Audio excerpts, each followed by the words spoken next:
ಎಲ್ಲರಿಗೂ ನನ್ನ ನಮಸ್ಕಾರಗಳು. ಸ್ಕೋರಿಂಗ್ ಪ್ಯಾಕೇಜ್ ಗಣಿತ 2024-25ನೇ ಸಾಲಿಗಾಗಿ 10ನೇ ತರಗತಿ ವಿದ್ಯಾರ್ಥಿಗಳಿಗಾಗಿ ಬಂದಿರುವಂತಹ ಒಂದು ಪರಿಷ್ಕೃತ ಪಠ್ಯ ಪ್ರಕಾರ ಅಂದ್ರೆ ಹೊಸ ಸಿಲೆಬಸ್ ಪರಿಷ್ಕೃತ ಪಠ್ಯ ಪುಸ್ತಕವನ್ನು ಈಗಾಗಲೇ ನೀಡಿದ್ದಾರೆ. ಈ ಒಂದು 24-25ನೇ ಸಾಲಿಂದ ಪರಿಷ್ಕೃತವಾಗಿರ್ತಕ್ಕಂಥ ಒಂದು ಸಿಲೆಬಸ್ ಅನ್ನು ನೀಡಿರುವ ಪ್ರಯುಕ್ತವಾಗಿ ಆ ನ್ಯೂ ಸಿಲೆಬಸ್ ಅಂದ್ರೆ ಪರಿಷ್ಕೃತವಾಗಿರ್ತಕ್ಕಂಥ ಸಿಲೆಬಸ್ ಅನ್ನು ತೆಗೆದುಕೊಂಡು 10ನೇ ತರಗತಿ ವಿದ್ಯಾರ್ಥಿಗಳಿಗೆ 100ಕ್ಕೆ 100 ಅಂಕಗಳನ್ನು ತೆಗೆದುಕೊಳ್ಳಲಿಕ್ಕಾಗಿ ಅಂಕಗಳಿಗಾಗಿ ಪ್ರತಿ ಘಟಕಕ್ಕೆ 5 ಕಿರು ಪರೀಕ್ಷೆಗಳು ಪ್ರಶ್ನೆ ಪತ್ರಿಕೆಗಳನ್ನ ಮಾಡಿದ್ದೇನೆ. ಈಗಾಗಲೇ ನಾನು 3 ಒಂದು ಘಟಕಗಳಿಗಾಗಿ ನಾನು ಈ ರೀತಿಯಾದಂತಹ ಒಂದು ವಿಡಿಯೋಗಳನ್ನ ಮಾಡಿ ಪ್ರತಿ ಘಟಕಕ್ಕೆ ನಾನು 5 ಕಿರು ಪರೀಕ್ಷೆಗಳನ್ನ ಮಾಡಿರ್ತೇನೆ. ಇವತ್ತು ಇರುವಂತಹ ಒಂದು ಘಟಕವನ್ನ ಇವತ್ತಿನ ಒಂದು ವಿಡಿಯೋದಲ್ಲಿ ನಾನು ತೆಗೆದುಕೊಂಡಿರ್ತಕ್ಕಂಥ ಘಟಕ ಇಲ್ಲಿ ಸರಕಾರಿ ಪ್ರೌಢಶಾಲೆ ತಮ್ಮ ಶಾಲೆ ಹೆಸರನ್ನು ಬರ್ಕೊಳ್ತಕ್ಕಂಥದ್ದು ಘಟಕವಾರು ಕಿರು ಪರೀಕ್ಷೆ ನ್ಯೂ ಸಿಲೆಬಸ್. ಘಟಕ 3 2 ಚರಾಕ್ಷರಗಳಿರುವ ರೇಖಾತ್ಮಕ ಸಮೀಕರಣಗಳ ಜೋಡಿಗಳು. ಇದು ಸ್ಕೋರಿಂಗ್ ಪ್ಯಾಕೇಜ್ ಆಗಿದ್ದು ಈ ಒಂದು ಘಟಕಕ್ಕೆ ಸಂಬಂಧಪಟ್ಟಿರುವಂತೆ 5 ಪ್ರಶ್ನೆ ಪತ್ರಿಕೆಗಳನ್ನ 20 ಅಂಕಗಳ 5 ಕಿರು ಪರೀಕ್ಷೆಗಳನ್ನ ಮಾಡಿದ್ದೇನೆ. ಎಲ್ಲ ಪರೀಕ್ಷೆಯಲ್ಲಿ ಬಂದಿರತಕ್ಕಂಥ ಎಲ್ಲ ಪ್ರಶ್ನೆಗಳನ್ನ ನಾನು ಕವರ್ ಮಾಡಿ 5 ಕಿರು ಪರೀಕ್ಷೆಗಳ ಒಂದು ವಿಡಿಯೋವನ್ನ ಮಾಡ್ತಾ ಇದ್ದೇನೆ. ಈಗಾಗಲೇ 1ನೇ ಘಟಕ ಆಗಿರ್ತಕ್ಕಂಥ ವಾಸ್ತವ ಸಂಖ್ಯೆಗಳಿಗೂ ಕೂಡ ಆಗಿದೆ, 2ನೇ ಘಟಕ ಬಹುಪದೋಕ್ತಿಗಳಾಗಿದೆ, 4ನೇ ಘಟಕ ವರ್ಗ ಸಮೀಕರಣ ಘಟಕನೂ ಆಗಿದೆ. ಇವತ್ತು ಮಾಡ್ತಕ್ಕಂಥದ್ದು ಘಟಕ 3ಕ್ಕೆ ಸಂಬಂಧಪಟ್ಟಿರುವಂತಹ ಒಂದು ಕಿರು ಪರೀಕ್ಷೆಗಳನ್ನ ನೋಡೋಣ. ಒಟ್ಟು ನಾನು ಮಾಡಿರುವಂತಹ ಕಿರು ಪರೀಕ್ಷೆಗಳು ಪ್ರತಿ ಘಟಕಕ್ಕೆ ಎಷ್ಟು 5 ಅನ್ನುವಂಥದ್ದು. ಈ ಕೆಳಗಿನ ಪ್ರಶ್ನೆಗಳಿಗೆ 4 ಆಯ್ಕೆಗಳನ್ನು ನೀಡಲಾಗಿದೆ. ಸೂಕ್ತವಾದ ಉತ್ತರವನ್ನು ಆರಿಸಿ ಕ್ರಮಾಕ್ಷರದೊಂದಿಗೆ ಬರೆಯಿರಿ. 2 ರೇಖೆಗಳು ಪರಸ್ಪರ ಸಮಾಂತರವಾದರೆ ಆ ಸಮೀಕರಣಗಳ ಜೋಡಿಗೆ ಏನಂತ ಕರಿತೀವಿ ಅಂದ್ರೆ ಜೋಡಿಗೆ ಒಂದು ಅನನ್ಯ ಪರಿಹಾರ ಆಗಿದೆ, ಅಪರಿಮಿತ ಪರಿಹಾರಗಳಿವೆ, ಯಾವುದೇ ಪರಿಹಾರವಿಲ್ಲ, 2 ಪರಿಹಾರಗಳಿವೆ. ಸಮಾಂತರ ರೇಖೆಗಳಾದಾಗ ಯಾವುದೇ ಪರಿಹಾರವನ್ನು ಹೊಂದಿರುವುದಿಲ್ಲ ಅನ್ನುವಂಥದ್ದು. x+2y = 8 ಇಲ್ಲಿ x = 2. x ಬೆಲೆಯನ್ನು 2 ಆದೇಶಿಸಿದಾಗ 2y = 8 ಪ್ಲಸ್ 2 ಕಡೆ ಹೋದ್ರೆ -2, 8ರಲ್ಲಿ 2 ಹೋದ್ರೆ 6 ಅಂದ್ರೆ 2 3 6 ಅಂದ್ರೆ ಸರಿಯಾದ ಉತ್ತರ ಇಲ್ಲಿ 3 ಅನ್ನುವಂಥದ್ದು. ಈಗ 3ನೇ ಪ್ರಶ್ನೆಯನ್ನು ನೋಡೋಣ. 2 ಅಂಕದ ಪ್ರಶ್ನೆಗಳು. 2 ಸಂಖ್ಯೆಗಳ ಮೊತ್ತ 9 ಮತ್ತು 2ನೇ ಸಂಖ್ಯೆಯು ಮೊದಲನೇ ಸಂಖ್ಯೆ 2ರಷ್ಟಿದ್ದರೆ ಈ ವಾಕ್ಯವನ್ನು ಪ್ರತಿನಿಧಿಸುವ ಕೇವಲ ಸಮೀಕರಣವನ್ನ ಬರೆಯಿರಿ ಅಂತ 1 ಅಂಕದ ಪ್ರಶ್ನೆ. 1 ಅಂಕದ ಪ್ರಶ್ನೆ 2 ಅಂಕಗಳು ಇಲ್ಲಿ ಅಂದ್ರೆ 2 ಪ್ರಶ್ನೆಗಳು 2 ಅಂಕಗಳು. ಇನ್ನು 4ನೇ ಪ್ರಶ್ನೆ 2 ಚರಾಕ್ಷರಗಳ ರೇಖಾತ್ಮಕ ಸಮೀಕರಣಗಳಾದ x+2y = 3 ಮತ್ತು 2x + 4y = k ಐಕ್ಯಗೊಂಡರೆ k ನ ಬೆಲೆ ಎಷ್ಟು? ಐಕ್ಯಗೊಂಡಾಗ a1/a2 = b1/b2 = c1/c2 ಆಗಬೇಕು. ಹಾಗಾಗಿ ಇಲ್ಲಿ 1/2 2/4 ಅಂದ್ರೆ ಇದು 3/6 ಆಗಬೇಕು. ಆಗ 3/6 ಅಂತಕ್ಕಂಥನ್ನು ಬರ್ಕೊಂಡು ಅದರ ಬೆಲೆಯನ್ನ ನಾವು ಕಂಡುಹಿಡಿತಕ್ಕಂಥದ್ದು. ಇನ್ನು 5ನೇ ಪ್ರಶ್ನೆ 2 ಅಂಕದ ಪ್ರಶ್ನೆ. 3 ಪ್ರಶ್ನೆಗಳಿದ್ದು ಒಟ್ಟು ಅಂಕಗಳು ಇಲ್ಲಿ 6. x+y = 14 ಮತ್ತು x - y = 4 ರೇಖಾತ್ಮಕ ಸಮೀಕರಣಗಳ ಜೋಡಿಯನ್ನು ಆದೇಶ ವಿಧಾನದಿಂದ ಬಿಡಿಸಿ. 6ನೇದು 3x + 4y = 10 ಮತ್ತು 2x - 2y = 2 ರೇಖಾತ್ಮಕ ಸಮೀಕರಣಗಳ ಜೋಡಿಯನ್ನ ವರ್ಜಿಸುವ ವಿಧಾನದ ಇರ್ಲಿಕ್ಕೆ ಆದೇಶ ವರ್ಜಿಸುವ 2ರಲ್ಲಿ ಒಂದು ಪ್ರಶ್ನೆಯನ್ನ ಪರೀಕ್ಷೆಯಲ್ಲಿ ಕಂಪಲ್ಸರಿ ಕೇಳ್ತಾರೆ. ಮತ್ತು ಇನ್ನೊಂದು 4 ಅಂಕದ ಪ್ರಶ್ನೆ ನಕ್ಷೆಯನ್ನ ಬರುತ್ತೆ. 100% 6 ಅಂಕದಂತೂ ಬಂದೇ ಬರುತ್ತೆ. ಇನ್ನ ಈ ಒಂದು ಪ್ರಶ್ನೆಯನ್ನ ವರ್ಜಿಸುವ ವಿಧಾನದಿಂದ ಬಿಡಿಸಿ.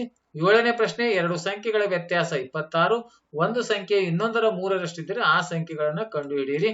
ಇನ್ನು 4ನೇ ಪ್ರಶ್ನೆ 3 ಅಂಕದ 2 ಪ್ರಶ್ನೆಗಳು. ಇಲ್ಲಿ ಕೂಡ 6 ಅಂಕಗಳಿವೆ. 5 ವರ್ಷಗಳ ಬಳಿಕ ಶೇಖರ್ನ ವಯಸ್ಸು ಅವರ ಮಗನ ವಯಸ್ಸಿನ 3ರಷ್ಟಾಗುತ್ತದೆ. 5 ವರ್ಷಗಳ ಹಿಂದೆ ಶೇಖರ್ನ ವಯಸ್ಸು ಅವರ ಮಗನ ವಯಸ್ಸಿನ 7ರಷ್ಟಿತ್ತು. ಅವರಿಬ್ಬರ ಈಗಿನ ವಯಸ್ಸನ್ನ ಕಂಡುಹಿಡಿಯಿರಿ. ಇನ್ನು 9ನೇ ಪ್ರಶ್ನೆ ಒಂದು ಭಿನ್ನರಾಶಿಯ ಅಂಶಕ್ಕೆ 1ನ್ನು ಸೇರಿಸಿ ಛೇದದಿಂದ 1ನ್ನು ಕಳೆದು ಸಂಕ್ಷೇಪಿಸಿದರೆ 1 ಸಿಗುತ್ತದೆ. ಆ ಭಿನ್ನರಾಶಿಯ ಛೇದಕ್ಕೆ 1ನ್ನು ಸೇರಿಸಿದರೆ ಅದು 1/2 ಆಗುತ್ತದೆ. ಆ ಭಿನ್ನರಾಶಿಯನ್ನ ಕಂಡುಹಿಡಿಯಿರಿ. ಇನ್ನು 10ನೇ ಪ್ರಶ್ನೆ ವೆರಿ ಇಂಪಾರ್ಟೆಂಟ್ ಇರತಕ್ಕಂಥ 4 ಅಂಕದ ಪ್ರಶ್ನೆ. ಪ್ರತಿ ಪ್ರಶ್ನೆ ಪತ್ರಿಕೆಯಲ್ಲೂ ಬರುವಂತದ್ದು. ನಕ್ಷೆಯ ಸಹಾಯದಿಂದ ಬಿಡಿಸಿ. 2x + y - 6 = 0, 4x - 2y - 4 = 0 ಈ ರೇಖಾತ್ಮಕ ಸಮೀಕರಣಗಳ ಜೋಡಿಗಳನ್ನ ನಕ್ಷೆಯ ಸಹಾಯದಿಂದ ಬಿಡಿಸಿ ಅನ್ನುವಂಥದ್ದು. ಈಗ ಮತ್ತೆ 2ನೇ ಕಿರು ಪರೀಕ್ಷೆ ಘಟಕವಾರು ಕಿರು ಪರೀಕ್ಷೆಯಲ್ಲಿ ಇದೇ ಘಟಕಕ್ಕೆ ಸಂಬಂಧಪಟ್ಟಿರುವಂತ 2ನೇ ಕಿರು ಪರೀಕ್ಷೆ. ಮತ್ತೆ 1 ಅಂಕದ ಪ್ರಶ್ನೆ. ಇಲ್ಲಿ ಪ್ರಶ್ನೆಯ ಸಂಖ್ಯೆ 1 ಆಗಬೇಕಿದು. 1 ಅಂಕದ ಪ್ರಶ್ನೆ. 2 ಪ್ರಶ್ನೆಗಳಿವೆ. 2 ರೇಖೆಗಳು ಪರಸ್ಪರ ಛೇದಿಸಿದರೆ ಆ ಸಮೀಕರಣಗಳ ಜೋಡಿಗಳು ಪರಸ್ಪರ ಛೇದಿಸಿದರೆ ಆ ರೇಖೆಗಳ ಜೋಡಿಗಳು ಹೇಗಿರುತ್ತವೆ ಅಂದ್ರೆ ಸ್ಥಿರವಾಗಿರುತ್ತವೆ. ಐಕ್ಯವಾದರೆ ಅಸ್ಥಿರ ಜೋಡಿಗಳಾಗಿರ್ತವೆ. ಇದು ಸಮಾಂತರವಾಗಿ ಐಕ್ಯವಾದರೆ ಪರಸ್ಪರ ಛೇದಿಸಿದರೆ ಸ್ಥಿರವಾಗಿರುತ್ತವೆ. ಅಸ್ಥಿರ ಜೋಡಿಗಳಂದ್ರ ಅವೆರಡು ಸಮಾಂತರ ರೇಖೆಗಳಿದ್ದಾಗ, ಅವೆರಡು ಐಕ್ಯವಾದಾಗ ಅವಲಂಬಿತ ಸ್ಥಿರ ಜೋಡಿಗಳು. ಮೇಲಿನ ಎಲ್ಲವೂ ಅಂತಕ್ಕಂಥದ್ದು ಯಾವುದಕ್ಕೂ ಕೂಡ ಬರುವುದಿಲ್ಲ. ಇನ್ನು ಎರಡನೇ ಪ್ರಶ್ನೆ 2x + 2y = 8. ಇಲ್ಲಿ y = 2. y ಬೆಲೆ 2 ತುಂಬಿದಾಗ 2 × 4 +4 ಆ ಕಡೆ ಹೋದ್ರೆ -4 ಆಯ್ತು. 8 ರ 4 ಹೋದ್ರೆ 4 ಅಂದ್ರೆ ಸರಿಯಾದ ಉತ್ತರ 4ನೇದು ಅಂತ. ಮೂರನೇ ಪ್ರಶ್ನೆ, ಈ ರೇಖಾತ್ಮಕ ಸಮೀಕರಣದ ಜೋಡಿಗಳನ್ನು ಪ್ರತಿನಿಧಿಸುವ ರೇಖೆಗಳು ಎಂತಹ ರೇಖೆಗಳಾಗಿರುತ್ತವೆ ಅಂತಕ್ಕಂಥ ಅನುಪಾತಗಳನ್ನ ಚೆಕ್ ಮಾಡಬೇಕು. a1/a2 ≠ b1/b2 ಆದ ರೇಖೆಗಳು ಪರಸ್ಪರ ಛೇದಿಸುತ್ತವೆ. ಈ a1/a2 b1/b2 c1/c2 ಆದರೆ ಐಕ್ಯವಾಗುತ್ತವೆ. a1/a2 ಸಮನಾಗಿದೆ b1/b2 ≠ c1/c2 ಇದರ ರೇಖೆಗಳು ಸಮಾಂತರವಾಗಿರುತ್ತವೆ ಅಂತಕ್ಕಂಥ ಉತ್ತರವನ್ನ ಬರೀತಕ್ಕಂಥದ್ದು. ನಾಲ್ಕನೇದು, ಎರಡು ಚರಾಕ್ಷರಗಳಿರುವ ರೇಖಾತ್ಮಕ ಸಮೀಕರಣಗಳ ಜೋಡಿಗಳು ಅಸ್ಥಿರವಾಗಿದ್ದರೆ ಅವು ಹೊಂದಿರಬಹುದಾದ ಪರಿಹಾರಗಳ ಸಂಖ್ಯೆ ಎಷ್ಟು ಅಂದ್ರೆ, ಅಸ್ಥಿರ ಜೋಡಿಯನ್ನ ಬಂದಾಗ ಅಂದ್ರೆ a1/a2 ಸಮನಾಗಿದೆ b1/b2 ≠ c1/c2 ಇದ್ದಾಗ ಯಾವುದೇ ಪರಿಹಾರವನ್ನ ಹೊಂದಿರುವುದಿಲ್ಲ. ಅಂದ್ರೆ ಇಲ್ಲಿ ಪರಿಹಾರಗಳು 0 ಅನ್ನುವಂಥದ್ದು, ನೋ ಅನ್ನುವಂಥದ್ದು ಯಾವುದೇ ಪರಿಹಾರಗಳು ಇಲ್ಲ. ಇನ್ನು ಮೂರನೇ ಪ್ರಶ್ನೆ 2 ಅಂಕದ 3 ಪ್ರಶ್ನೆಗಳಿದ್ದು ಒಟ್ಟು ಅಂಕಗಳು 6. x + 2y = 6, x + y = 5 ಈ ರೇಖಾತ್ಮಕ ಸಮೀಕರಣಗಳ ಜೋಡಿಯನ್ನು ಆದೇಶ ವಿಧಾನದಿಂದ ಬಿಡಿಸಿ. 6ನೇದು ಮತ್ತೆ ರೇಖಾತ್ಮಕ ಸಮೀಕರಣಗಳ ಜೋಡಿಯನ್ನು ವರ್ಜಿಸುವ ವಿಧಾನದಿಂದ ಬಿಡಿಸಿ. ಆದೇಶ ಮತ್ತು ವರ್ಜಿಸುವ ಎರಡರಲ್ಲಿ ಒಂದು ಪ್ರಶ್ನೆಯನ್ನ ಪ್ರತಿ ಸಲನೂ ಪರೀಕ್ಷೆಯಲ್ಲಿ ಕೇಳ್ತಾರೆ. 7ನೇ ಪ್ರಶ್ನೆ, ಎರಡು ಪರಿಪೂರಕ ಕೋನಗಳಲ್ಲಿ ದೊಡ್ಡ ಕೋನವು ಚಿಕ್ಕ ಕೋನಕ್ಕಿಂತ 18 ಡಿಗ್ರಿ ಅಧಿಕವಾಗಿದೆ, ಅವುಗಳನ್ನ ಕಂಡುಹಿಡಿಯಿರಿ ಅಂತ ಪ್ರಶ್ನೆ. ಇನ್ನು 3 ಅಂಕದ 2 ಪ್ರಶ್ನೆಗಳು, ಒಟ್ಟು ಅಂಕಗಳು 6. 8ನೇ ಪ್ರಶ್ನೆ, ರೇಖಾತ್ಮಕ ಸಮೀಕರಣಗಳ ಜೋಡಿಗಳು 2x - 3y = 8 ಮತ್ತು 2 × k - 4 × x - ky = k + 3 ಅಸ್ಥಿರವಾಗಿದ್ದರೆ k ಯ ಬೆಲೆಯನ್ನ ಕಂಡುಹಿಡಿಯಿರಿ ಅಂತ ಪ್ರಶ್ನೆ ಇದೆ. ಅಸ್ಥಿರವಾಗಿದ್ದಾಗ a1/a2 ಸಮನಾಗಿದೆ b1/b2 ≠ c1/c2 ಅಂತ ಬರ್ಕೊಂಡು ಅಲ್ಲಿ k ಬೆಲೆಯನ್ನ ಕಂಡುಹಿಡಿತಕ್ಕಂಥದ್ದು. ಇನ್ನು 9ನೇದು, ರೇಖಾತ್ಮಕ ಸಮೀಕರಣಗಳು 2x + 3y - 8 = 0 ಅನ್ನು ನೀಡಲಾಗಿದೆ. ಎರಡು ಚರಾಕ್ಷರಗಳಿರುವ ರೇಖಾತ್ಮಕ ಸಮೀಕರಣಗಳನ್ನು ಬರೆಯಿರಿ. ಹೀಗೆಂದರೆ ಉಂಟಾದಂತಹ ಜೋಡಿಗಳ ರೇಖಾಗಣಿತ ಪ್ರತಿನಿಧಿಸುವಿಕೆ ಈ ಕೆಳಗಿನ ಈ ರೇಖಾತ್ಮಕ ಸಮೀಕರಣವನ್ನು ತೆಗೆದುಕೊಂಡು ಇನ್ನೊಂದು ರೇಖಾತ್ಮಕ ಸಮೀಕರಣವನ್ನು ಬರೀಬೇಕು. ಅದು ಹೇಗಿರಬೇಕು ಅಂದ್ರೆ ಅವೆರಡು ಬರೆದಿರ್ತಕ್ಕಂಥ ಸಮೀಕರಣಗಳು ಛೇದಿಸುವ ರೇಖೆಗಳಾಗಿರ್ಬೇಕು. ಅವೆರಡು ಬರೆದಿರ್ತಕ್ಕಂಥ ಮತ್ತೊಂದು ಇದಕ್ಕೊಂದು ಸಮೀಕರಣ, ಈ ಎರಡು ಏನಾಗಿರ್ಬೇಕು, ಛೇದಿಸುವ ರೇಖೆಗಳಾಗಿರುವಂತೆ ಇನ್ನೊಂದು ಸಮೀಕರಣ ಬರೀಬೇಕು. ಇದೇ ಸಮೀಕರಣಕ್ಕೆ ಇನ್ನೊಂದು ಸಮೀಕರಣವನ್ನು ಬರೀಬೇಕು. ಅವೆರಡು ರೇಖೆಗಳು ಸಮಾಂತರ ಆಗಿರ್ಬೇಕು, ಐಕ್ಯವಾಗುವಂತೆ ನಾವು ಸಮೀಕರಣಗಳನ್ನು ಬರೀಬೇಕು. ಇದಕ್ಕೊಂದು ಸಮೀಕರಣ ಬರೀಬೇಕು, ಇದಕ್ಕೊಂದು ಸಮೀಕರಣ ಮತ್ತು ಇದಕ್ಕೊಂದು ಸಮೀಕರಣ. ಇದೇ ಸಮೀಕರಣಕ್ಕೆ ಛೇದಿಸುವ, ಸಮಾಂತರ ಮತ್ತು ಐಕ್ಯಗೊಳ್ಳುವ ರೇಖೆಗಳನ್ನ ಬರೀತಕ್ಕಂಥದ್ದು. ಇನ್ನು 10ನೇ ಪ್ರಶ್ನೆ ವೆರಿ ಇಂಪಾರ್ಟೆಂಟ್ ಇರ್ತಕ್ಕಂಥದ್ದು, ನಕ್ಷೆಯ ಸಹಾಯದಿಂದ ಬಿಡಿಸಿ. x + y = 5, 2x - 3y = 0, 5 ಅನ್ನುವಂಥದ್ದು. ಇದು ಕೂಡ 4 ಮಾರ್ಕ್ಸ್ ನಲ್ಲಿ ಪ್ರತಿ ಪ್ರಶ್ನೆ ಪತ್ರಿಕೆಯಲ್ಲಿ ಕೇಳ್ತಕ್ಕಂಥದ್ದು. ಇನ್ನ ಇದೇ ಎರಡು ಚರಾಕ್ಷರಗಳಿರುವ ರೇಖಾತ್ಮಕ ಸಮೀಕರಣಗಳ ಜೋಡಿಗಳ ಘಟಕವಾರು ಕಿರು ಪರೀಕ್ಷೆಯಲ್ಲಿ 3ನೇ ಕಿರು ಪರೀಕ್ಷೆ. ಮತ್ತೆ ಪ್ರಶ್ನೆಯನ್ನ ಕೊಟ್ಟಿದ್ದಾರೆ. ಇಲ್ಲಿ 1ನೇ ಪ್ರಶ್ನೆ ಆಗಬೇಕಿದು. ಕೆಳಗಿನ ಪ್ರಶ್ನೆಗಳನ್ನ ಆಯ್ಕೆ ಮಾಡಿ ಇಲ್ಲಿ ಸೂಕ್ತವಾದ ಉತ್ತರವನ್ನು ಬರೀಬೇಕು. ಈ ಒಂದು ಸಮೀಕರಣಗಳು ಏನಾಗಿರುತ್ತೆ, ಪರಸ್ಪರ ಛೇದಿಸುತ್ತವೆ, ಐಕ್ಯಗೊಳ್ಳುತ್ತವೆ, ಸಮಾಂತರವಾಗಿರುತ್ತೆ ಅಥವಾ ಪರಸ್ಪರ ಲಂಬವಾಗಿರುತ್ತವೆ ಅಂತಕ್ಕಂಥದ್ದನ್ನ ಕಂಡುಹಿಡಿತಕ್ಕಂಥದ್ದು. ಎರಡು ರೇಖಾತ್ಮಕ ಸಮೀಕರಣ ಜೋಡಿಗಳು ಪರಸ್ಪರ ಛೇದಿಸಿದರೆ ಅವುಗಳ ಸಹಗುಣಕಗಳ ಸರಿಯಾದ ಸಂಬಂಧ. ಛೇದಿಸಿದಾಗ a1/a2 ≠ 0. ಇದು ಐಕ್ಯವಾದಾಗ ಇದು ಸಮಾಂತರ ರೇಖೆಗಳಿದ್ದಾಗ. ಇನ್ನು 2ನೇ ಪ್ರಶ್ನೆ, ಕೆಳಗಿನ ಪ್ರಶ್ನೆಗಳನ್ನು ಉತ್ತರಿಸಿ. 2 ಅಂಕ, ಪ್ರತಿಯೊಂದು ಪ್ರಶ್ನೆಗೆ 1 ಅಂಕ, ಒಟ್ಟು 2 ಅಂಕಗಳು. ಎರಡು ಚರಾಕ್ಷರಗಳ ರೇಖಾತ್ಮಕ ಸಮೀಕರಣಗಳ ಜೋಡಿಯ ಆದರ್ಶ ರೂಪ. ಎರಡು ಚರಾಕ್ಷರಗಳು ಅಂದ್ರೆ a1x + b1y + c1 = 0, a2x + b2y + c2 = 0. ಇನ್ನು ರೇಖಾತ್ಮಕ ಸಮೀಕರಣಗಳ ಜೋಡಿಯನ್ನು ಬಿಡಿಸುವ ಬೀಜಗಣಿತೀಯ ವಿಧಾನ. ಬೀಜಗಣಿತ ವಿಧಾನ ಅಂದ್ರೆ ಒಂದು ವರ್ಜಿಸುವ ವಿಧಾನ, ಮತ್ತೊಂದು ಆದೇಶ ವಿಧಾನ.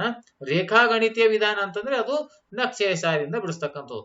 ಬೀಜಗಣಿತೀಯ ವಿಧಾನ ಅಂದ್ರೆ ನಮ್ಗೆ ಈ ವರ್ಷದ ಸಿಲೆಬಸ್ ನಲ್ಲಿ ಇರ್ತಕ್ಕಂಥದ್ದು. ಆದೇಶ ವಿಧಾನ ಮತ್ತೊಂದು ವರ್ಜಿಸುವ ವಿಧಾನ. ಇದನ್ನೇ ರೇಖಾಗಣಿತೀಯವಾಗಿ ಕೇಳಿದ ನಕ್ಷೆಯ ಸಹಾಯದಿಂದ ಅಂತ ಬಿಡಿಸ್ಬೇಕು. 3ನೇ ಪ್ರಶ್ನೆ 2 ಅಂಕದ 3 ಪ್ರಶ್ನೆಗಳು, ಒಟ್ಟು 6 ಅಂಕ. ಇಲ್ಲಿ 5ನೇ ಪ್ರಶ್ನೆ ಇದೆ, ರೇಖಾತ್ಮಕ ಸಮೀಕರಣಗಳ ಜೋಡಿಗಳನ್ನು ಆದೇಶ ವಿಧಾನದಿಂದ ಬಿಡಿಸಿ. 6ನೇ ಪ್ರಶ್ನೆ, ಉದ್ದವು ಅಗಲಕ್ಕಿಂತ 4 ಮೀಟರ್ ಹೆಚ್ಚಾಗಿರುವ ಆಯತಾಕಾರದ ಒಂದು ಹೂದೋಟದ ಸುತ್ತಳತೆ ಅರ್ಧವು 36 ಮೀಟರ್. ಹೂದೋಟದ ಅಳತೆಗಳನ್ನ ಕಂಡುಹಿಡ್ರಿ. ಇಂಥ ಪ್ರಶ್ನೆಗಳೇ ನೀವು ಆದೇಶ ಆದ್ರೂ ಬಿಡಿಸಿ, ವರ್ಜಿಸುವಾದ್ರೂ ಬಿಡಿಸಿ, ಯಾವುದೇ ರೀತಿಯಾಗಿರ್ತಕ್ಕಂಥ ವಿಧಾನವನ್ನು ಇಲ್ಲಿ ತಿಳಿಸಿರುವುದಿಲ್ಲ. ಬಟ್ ಇಲ್ಲಿ 7ನೇ ಪ್ರಶ್ನೆಯಲ್ಲಿ ಏನ್ ಹೇಳಿದ್ದಾರೆ, ವರ್ಜಿಸುವ ವಿಧಾನ ಅಂದ್ರೆ ವರ್ಜಿಸುವನೇ ಬಿಡಿಸಬೇಕು, ಆದೇಶ ಅಂದ್ರೆ ಆದೇಶ ವಿಧಾನದಿಂದ ಮಾತ್ರ ಬಿಡಿಸಬೇಕು. ಇನ್ನು 8ನೇ ಪ್ರಶ್ನೆ, 4ನೇ ಪ್ರಶ್ನೆಯಲ್ಲಿ 3 ಅಂಕದ 2 ಪ್ರಶ್ನೆಗಳು. ಇಲ್ಲೂ ಕೂಡ ಒಟ್ಟು 6 ಅಂಕಗಳು. 5 ಪೆನ್ಸಿಲ್ ಮತ್ತು 7 ಪೆನ್ನುಗಳ ಒಟ್ಟು ಬೆಲೆ 50 ರೂಪಾಯಿ. ಹಾಗೆ 7 ಪೆನ್ಸಿಲ್ 5 ಪೆನ್ನುಗಳ ಒಟ್ಟು ಬೆಲೆ 46. ಆದರೆ ಪ್ರತಿಯೊಂದು ಪೆನ್ಸಿಲ್ ಮತ್ತು ಪೆನ್ನುಗಳ ಬೆಲೆಯನ್ನು ಕಂಡುಹಿಡಿಯಿರಿ. 9ನೇ ಪ್ರಶ್ನೆ, 5 ವರ್ಷಗಳ ಬಳಿಕ ಅಶೋಕನ ವಯಸ್ಸು ಅವರ ಮಗನ ವಯಸ್ಸಿನ 3ರಷ್ಟಾಗುತ್ತದೆ. 5 ವರ್ಷಗಳ ಹಿಂದೆ ಅಶೋಕನ ವಯಸ್ಸು ಅವರ ಮಗನ ವಯಸ್ಸಿನ 7ರಷ್ಟಿತ್ತು. ಅವರಿಬ್ಬರ ಈಗಿನ ವಯಸ್ಸನ್ನ ಕಂಡುಹಿಡಿಯಿರಿ ಅಥವಾ ವಯಸ್ಸೆಷ್ಟು. ಇನ್ನು 5ನೇ ಪ್ರಶ್ನೆ, 4 ಅಂಕದ ಒಂದೇ ಒಂದು ಪ್ರಶ್ನೆ ಇದೆ. ಅದೇ ನಕ್ಷೆಯ ಸಹಾಯದಿಂದ ಬಿಡಿಸಿ. ಈ ರೇಖಾತ್ಮಕ ಸಮೀಕರಣಗಳ ಜೋಡಿಯನ್ನು ನಕ್ಷೆಯಿಂದ ಬಿಡಿಸಿ. ಇದು 4 ಮಾರ್ಕ್ಸ್ ನಲ್ಲಿ ವೆರಿ ಇಂಪಾರ್ಟೆಂಟ್ ಇರುವಂತದ್ದು. ಇನ್ನು ಅದೇ 2 ಚರಾಕ್ಷರಗಳಿರುವ ರೇಖಾತ್ಮಕ ಸಮೀಕರಣಗಳ ಜೋಡಿಯಲ್ಲಿ 4ನೇ ಕಿರು ಪರೀಕ್ಷೆ. ಒಂದು ಘಟಕಕ್ಕೆ 5 ಕಿರು ಪರೀಕ್ಷೆಗಳನ್ನು ಮಾಡಿದ್ದೇನೆ. 5 ಕಿರು ಪರೀಕ್ಷೆಗಳನ್ನು ಬಿಡಿಸಿದ್ದೆ. ಆದರೆ ಎಲ್ಲ ರೀತಿಯ ಪ್ರಶ್ನೆಗಳನ್ನು ಇಲ್ಲಿ ನಾನು ಕವರ್ ಮಾಡಿದ್ದೇನೆ ಅಂತ ಹೇಳುತ್ತಾ, ಈಗ ಮತ್ತೆ ಇದು 1ನೇ ಪ್ರಶ್ನೆನೇ ಆಗಬೇಕು ಎಲ್ಲ ಕಡೆನೂ ಕೂಡ. ಈಗ ಈ ಜೋಡಿ ರೇಖೆಗಳು ಹೊಂದಿರಬಹುದಾದ ಪರಿಹಾರಗಳ ಸಂಖ್ಯೆ ಅಂತ ಕೇಳಿದರೆ, ಇದು a1/a2 ಸಮನಾಗಿದೆ. b1/b2 is not equals to c1/c2 ಇದ್ರೆ ಪರಿಹಾರ ಇರುವುದಿಲ್ಲ. ಒಂದ್ ವೇಳೆ ಸಮ ಇತ್ತಂದ್ರ ಅಪರಿಮಿತ ಪರಿಹಾರವನ್ನು ಇರ್ತಿತ್ತು. ಇನ್ನು 2ನೇ ಪ್ರಶ್ನೆ, ಈ ರೇಖೆಯ ಜೋಡಿಗಳು ಪರಸ್ಪರ ಐಕ್ಯಗೊಳ್ಳುವ ರೇಖೆಗಳಾದ್ರೆ, ಇವೆರಡೂ ರೇಖಾತ್ಮಕ ಸಮೀಕರಣಗಳ ಜೋಡಿಗಳು ಐಕ್ಯಗೊಳ್ಳುವ ರೇಖೆಗಳಾದರೆ ಎ ಮತ್ತು ಬಿ ಗಳ ಬೆಲೆಗಳು ಕ್ರಮವಾಗಿ, ಅಂದ್ರೆ ಫಸ್ಟ್ ಎ ಬೆಲೆ ಬರೀಬೇಕು, ಸೆಕೆಂಡ್ ಬಿ ಬೆಲೆ ಇರ್ತಕ್ಕಂಥದ್ದು ಯಾವುದು, ಉತ್ತರವನ್ನು ಇಲ್ಲಿ ಆಯ್ಕೆ ಮಾಡಿ ಬರೀತಕ್ಕಂಥದ್ದು. 2ನೇ ಪ್ರಶ್ನೆ, ಕೆಳಗಿನ ಪ್ರಶ್ನೆಗಳಿಗೆ ಉತ್ತರಿಸಿರಿ. ಇಲ್ಲಿ 2 ಅಂಕಗಳು, ಒಂದೊಂದು ಪ್ರಶ್ನೆಗೆ 1 ಅಂಕ, ಒಟ್ಟು 2. 2 ಚರಾಕ್ಷರಗಳು ರೇಖಾತ್ಮಕ ಸಮೀಕರಣಗಳ ಜೋಡಿಗಳ ಆದರ್ಶ ರೂಪ. ಈಗಾಗಲೇ ಹಿಂದೆ ಹೇಳಿದ್ದೇನೆ. ರೇಖಾತ್ಮಕ ಸಮೀಕರಣಗಳನ್ನು ಜೋಡಿಸುವ 3 ವಿಧಾನಗಳನ್ನ ಬರೆಯಿರಿ. ರೇಖಾತ್ಮಕ ಸಮೀಕರಣಗಳ ಜೋಡಿಯನ್ನ ಬಿಡಿಸ್ತಕ್ಕಂತ ಅಂದ್ರೆ ರೇಖಾಗಣಿತೀಯವಾಗಿ ಮತ್ತು ಬೀಜಗಣಿತೀಯವಾಗಿ ಬಿಡಿಸ್ತಕ್ಕಂಥ 3 ವಿಧಾನ ಅಂದ್ರೆ ನಕ್ಷೆಯ ವಿಧಾನ, ಆದೇಶ ವಿಧಾನ, ವರ್ಜಿಸುವ ವಿಧಾನ. ಇನ್ನು 3ನೇ ಪ್ರಶ್ನೆ 2 ಅಂಕದ ಪ್ರಶ್ನೆಗಳು. 3 ಪ್ರಶ್ನೆಗಳಿದ್ದು ಪ್ರತಿ ಪ್ರಶ್ನೆಗೆ 2 ಅಂಕಗಳು, ಅಂದ್ರೆ ಒಟ್ಟು 6 ಅಂಕಗಳು. 5ನೇ ಪ್ರಶ್ನೆ, ಈ ರೇಖಾತ್ಮಕ ಸಮೀಕರಣಗಳ ಜೋಡಿಗಳನ್ನು ಆದೇಶ ವಿಧಾನದಿಂದ ಬಿಡಿಸಿ. ಇಲ್ಲಿ 7ನೇ ಪ್ರಶ್ನೆ ಮತ್ತೆ ವರ್ಜಿಸುವ ವಿಧಾನದಿಂದ ಬಿಡಿಸಿ. ಇನ್ನು 6ನೇ ಪ್ರಶ್ನೆ, 2 ಸಂಖ್ಯೆಗಳ ಮೊತ್ತ 30 ಮತ್ತು ಅವುಗಳ ವ್ಯತ್ಯಾಸ 20, ಆದರೆ ಆ ಸಂಖ್ಯೆಗಳನ್ನ ಕಂಡುಹಿಡಿಯಿರಿ ಅನ್ನುವಂಥದ್ದು. ಇಲ್ಲಿ ರೇಖಾತ್ಮಕ ಸಮೀಕರಣಗಳ ಜೋಡಿಗಳನ್ನ ಕೊಡಲಾಗಿದೆ. ಆದೇಶ ಅಂದ್ರೆ ಆದೇಶ ವಿಧಾನನೇ ಬಿಡಿಸಬೇಕು, ವರ್ಜಿಸುವ ಅಂದ್ರೆ ವರ್ಜಿಸುವ ವಿಧಾನ. ಇನ್ನು 4ನೇ ಪ್ರಶ್ನೆ 3 ಅಂಕದ ಪ್ರಶ್ನೆಗಳು. 2 ಪ್ರಶ್ನೆಗಳಿದ್ದು ಇಲ್ಲೂ ಕೂಡ 6 ಅಂಕಗಳು. 8ನೇ ಪ್ರಶ್ನೆ, 2 ಅಂಕಿಯ ಒಂದು ಸಂಖ್ಯೆಯ ಅಂಕಿಗಳ ಮೊತ್ತ 9. ಇದರಲ್ಲಿರುವ ಅಂಕಿಗಳ ಕ್ರಮವನ್ನು ಅದಲು ಬದಲು ಮಾಡಿದಾಗ ಸಿಗುವ ಸಂಖ್ಯೆಯನ್ನು ಇಮ್ಮಡಿಗೊಳಿಸಿದರೆ ಅದು ಮೊದಲನೇ ಸಂಖ್ಯೆ 9ರಷ್ಟಕ್ಕೆ ಸಮವಾಗುತ್ತದೆ. ಆ ಸಂಖ್ಯೆಯನ್ನ ಕಂಡುಹಿಡಿಯಿರಿ ಅಂತ. 9ನೇ ಪ್ರಶ್ನೆ, ಒಂದು ಭಿನ್ನ ರಾಶಿ ಅಂಶ ಮತ್ತು ಛೇದಗಳೆರಡಕ್ಕೂ 2 ಸೇರಿಸಿದರೆ ಆ ಭಿನ್ನ ರಾಶಿಯು 9/11 ಆಗುತ್ತದೆ. ಅದೇ ಅಂಶ ಮತ್ತು ಛೇದಗಳೆರಡಕ್ಕೂ 3 ಸೇರಿಸಿದರೆ ಅದು 5/6 ಆಗುತ್ತದೆ. ಆ ಭಿನ್ನ ರಾಶಿಯನ್ನ ಕಂಡುಹಿಡಿಯಿರಿ. ಮತ್ತೆ 4 ಅಂಕದ ಪ್ರಶ್ನೆ, 5ನೇದು ಇಂಪಾರ್ಟೆಂಟ್ ಇರುವಂತಹ ಪ್ರಶ್ನೆ. ಇದು ರೇಖಾತ್ಮಕ ಸಮೀಕರಣಗಳ ಜೋಡಿಯನ್ನು ನಕ್ಷೆಯ ಸಹಾಯದಿಂದ ಬಿಡಿಸಿ ಅನ್ನುವಂಥದ್ದು. ಮತ್ತೆ 2 ಚರಾಕ್ಷರಗಳಿರುವ ರೇಖಾತ್ಮಕ ಸಮೀಕರಣಗಳ ಜೋಡಿಯ ಘಟಕವಾರು ಕಿರು ಪರೀಕ್ಷೆ. ಇದು ಮತ್ತೆ 5ನೇ ಕಿರು ಪರೀಕ್ಷೆ ಕೊನೆಯ, ಅಂದ್ರೆ ಈ ಘಟಕ 3ಕ್ಕೆ ಸಂಬಂಧಪಟ್ಟಿರುವಂತೆ 5 ಕಿರು ಪರೀಕ್ಷೆಗಳನ್ನು ಮಾಡಿರ್ತೇನೆ. ಇದು 5ನೇ ಕಿರು ಪರೀಕ್ಷೆ. ಇದು ಪ್ರಶ್ನೆ ಮತ್ತೆ ಒಂದೇ ಆಗಬೇಕಿದು. ಈಗ a1/a2 ಸಮನಾಗಿದೆ, b1/b2 ಸಮನಾಗಿದೆ, c1/c2 ಇದ್ದಾಗ ರೇಖೆಗಳು ಪರಸ್ಪರ ಐಕ್ಯಗೊಳ್ಳುತ್ತವೆ. 2 ರೇಖಾತ್ಮಕ ಸಮೀಕರಣಗಳ ಜೋಡಿಗಳು ಪರಸ್ಪರ ಐಕ್ಯವಾದರೆ ಹೊಂದಿರಬಹುದಾದ ಪರಿಹಾರಗಳ ಸಂಖ್ಯೆ ಅಂದ್ರೆ ಇದು ಅಪರಿಮಿತ ಅನ್ನುವಂಥದ್ದು. 3ನೇದು, ಇಲ್ಲಿ ಕೊಟ್ಟಿರುವ ರೇಖಾತ್ಮಕ ಸಮೀಕರಣಗಳ ಜೋಡಿಗಳನ್ನ ಸಮಾಂತರ ರೇಖೆಗಳಾದರೆ, ಇವೆರಡು ಸಮಾಂತರ ರೇಖೆಗಳಾದ್ರೆ ಎ ಬೆಲೆ ಮತ್ತು ಬಿ ಬೆಲೆಗಳನ್ನ ಕಂಡುಹಿಡಿದು ಎ ಮತ್ತು ಬಿ ಬೆಲೆಗಳನ್ನ ಕಂಡುಹಿಡಿದು ಎ ಇಂಟು ಬಿ ಅಂತ ಮಾಡ್ಬೇಕು. ಎ ಬಿ ಯ ಬೆಲೆ ಎಷ್ಟು ಅಂತ ಉತ್ತರವನ್ನ ಕಂಡುಹಿಡಿಬೇಕು. 4ನೇದು x - y = 2, x + y = 4 ಆದ್ರೆ x ನ ಬೆಲೆಯನ್ನ ಕಂಡುಹಿಡ್ರಿ. ಇವೆರಡು ಕೂಡಿಸಿದಾಗ y ಹೋಗುತ್ತೆ. 2x = 6 ಆದ್ರೆ x = 3 ಅನ್ನುವಂತ ಉತ್ತರವನ್ನ ಕಂಡುಹಿಡ್ತಕ್ಕಂಥದ್ದು. ಇನ್ನು 2 ಅಂಕದ 3 ಪ್ರಶ್ನೆಗಳು, ಒಟ್ಟು 6 ಅಂಕಗಳು. 3ನೇ ಪ್ರಶ್ನೆ. 5ನೇ ಮತ್ತೆ ಆದೇಶ ವಿಧಾನದಿಂದ ಬಿಡಿಸ್ತಕ್ಕಂಥದ್ದು, ಮತ್ತೆ ವರ್ಜಿಸುವ ವಿಧಾನದಿಂದ ಬಿಡಿಸ್ತಕ್ಕಂಥದ್ದು ಪ್ರಶ್ನೆ. 6ನೇ ಪ್ರಶ್ನೆ, 4 ಕುರ್ಚಿ ಮತ್ತು 3 ಟೇಬಲ್ಗಳ ಬೆಲೆ 2100 ಮತ್ತು 5 ಕುರ್ಚಿ ಮತ್ತು 2 ಟೇಬಲ್ಗಳ ಬೆಲೆ 1750 ಆದ್ರೆ 1 ಕುರ್ಚಿ ಮತ್ತು 1 ಟೇಬಲ್ ನ ಬೆಲೆಯನ್ನ ಕಂಡುಹಿಡಿಯಿರಿ. ಇನ್ನು 4ನೇ ಪ್ರಶ್ನೆ 3 ಅಂಕದ 2 ಪ್ರಶ್ನೆಗಳು, ಒಟ್ಟು 6 ಅಂಕಗಳು. 10ನೇ ತರಗತಿ 10 ವಿದ್ಯಾರ್ಥಿಗಳು ಗಣಿತ ರಸಪ್ರಶ್ನೆಯಲ್ಲಿ ಭಾಗವಹಿಸಿದರು. ಹುಡುಗರ ಸಂಖ್ಯೆಗಿಂತ ಹುಡುಗಿಯರ ಸಂಖ್ಯೆಯು 4 ಹೆಚ್ಚಾಗಿದ್ದರೆ ರಸಪ್ರಶ್ನೆಯಲ್ಲಿ ಭಾಗವಹಿಸಿದ ಹುಡುಗರ ಮತ್ತು ಹುಡುಗಿಯರ ಸಂಖ್ಯೆಗಳನ್ನು ಕಂಡುಹಿಡಿಯಿರಿ ಅನ್ನುವಂತ ಪ್ರಶ್ನೆ. 9ನೇದು, ಒಂದು ಎರವಲು ಗ್ರಂಥಾಲಯದಲ್ಲಿ ಮೊದಲ 3 ದಿನಕ್ಕೆ ಒಂದು ನಿಗದಿತ ಶುಲ್ಕವಿರುತ್ತದೆ. ಆ ಬಳಿಕದ ಪ್ರತಿಯೊಂದು ದಿನಕ್ಕೂ ಒಂದು ಹೆಚ್ಚುವರಿ ಶುಲ್ಕವಿರುತ್ತದೆ. ಪುಸ್ತಕವನ್ನು 7 ದಿನ ತನ್ನಲ್ಲಿ ಇರಿಸಿಕೊಂಡಿದ್ದಕ್ಕಾಗಿ ಸರಿತಾ ರೂಪಾಯಿ 27 ಪಾವತಿಸಿದರೆ ಪುಸ್ತಕವನ್ನು 5 ದಿನ ಇರಿಸಿಕೊಂಡಿದ್ದಕ್ಕಾಗಿ ಸೂಸಿ 21 ರೂಪಾಯಿಯನ್ನು ಪಾವತಿಸಿದಳು. ನಿಗದಿತ ಶುಲ್ಕ ಮತ್ತು ಪ್ರತಿಯೊಂದು ಹೆಚ್ಚುವರಿ ದಿನದ ಶುಲ್ಕವನ್ನು ಕಂಡುಹಿಡಿಯಿರಿ. ಇನ್ನು ಕೊನೆಯ ಪ್ರಶ್ನೆ 5ನೇ ಪ್ರಶ್ನೆ 4 ಅಂಕದ ಪ್ರಶ್ನೆ. ಇಲ್ಲಿ x + y = 8 ಮತ್ತು 2x - y = 4 ಈ ರೇಖಾತ್ಮಕ ಸಮೀಕರಣಗಳ ಜೋಡಿಯನ್ನು ನಕ್ಷೆಯ ಸಹಾಯದಿಂದ ಬಿಡಿಸಿ ಅನ್ನುವಂಥದ್ದು.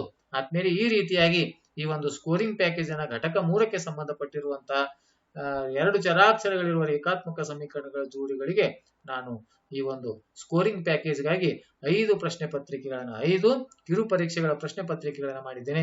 ಇದೇ ರೀತಿ ನಿರಂತರವಾಗಿರ್ತಕ್ಕಂಥ ಎಲ್ಲ ಘಟಕಗಳ ಕಿರು ಪರೀಕ್ಷೆಗಳಂದ್ರೆ ಸ್ಕೋರಿಂಗ್ ಪ್ಯಾಕೇಜ್ಗಳನ್ನ ಮಾಡ್ತಾ ಇದ್ದೀನಿ. ಈ ವಿಡಿಯೋ ಇಷ್ಟವಾದರೆ ದಯವಿಟ್ಟು ಲೈಕ್ ಮಾಡಿ, ಶೇರ್ ಮಾಡಿ ಮತ್ತು ಸಬ್ಸ್ಕ್ರೈಬ್ ಮಾಡೋದನ್ನು ಮರೆಯಬೇಡಿ ಅಂತ ಹೇಳುತ್ತಾ ಈ ವಿಡಿಯೋ ನೋಡಿರುವ ತಮ್ಮೆಲ್ಲರಿಗೂ ನನ್ನ ನಮಸ್ಕಾರಗಳು.